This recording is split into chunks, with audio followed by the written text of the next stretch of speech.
তো উনি দেখে খুব খুশি, হুজুর খালি পায় রাস্তাটা, হ্যাঁ ওই চাষির রাস্তা না, সব জিজ্ঞাস করছে শোভরাতের সময়। আমরা ওইরকম ঘুরছি, যখন খালি পায়ে, আমরা জুতো পায়ে তো ঘুরছি রে। তখন বলছে যে এই ফুরফুরা শিল্পী জুতো পায়ের জায়গা নয়, কোথায় কে শহীদান শুয়ে আছে, বাবা জিয়াদিবি হয়ে যাবে। মেজুজুর খালি পায়ে যেতে আমি দেখেছি। তো তার সেই জায়গা নিয়ে রাজনীতি যদি করে তাহলে তো শেষ। কালকে সারা রাত আমি চিন্তা করছি, ওইখানেও রাজনীতি, আবার তারিখ সময় সব চেঞ্জ, বক্তাও চেঞ্জ।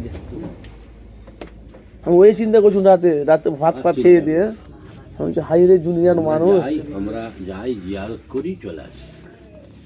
ওয়াই শুনতে যদি ভালো লাগে করি, সে একটু শুনি আধ ঘন্টা, না ভালো বেরিয়ে চলে যাই, জিয়ারত করলাম বেরিয়ে চলে প্রতি বছর যাই জিয়ারত করে খান্ডা হয় পাই। ব্যাস এইটুকু কাজ আমরা করি। শরিক হই, নজর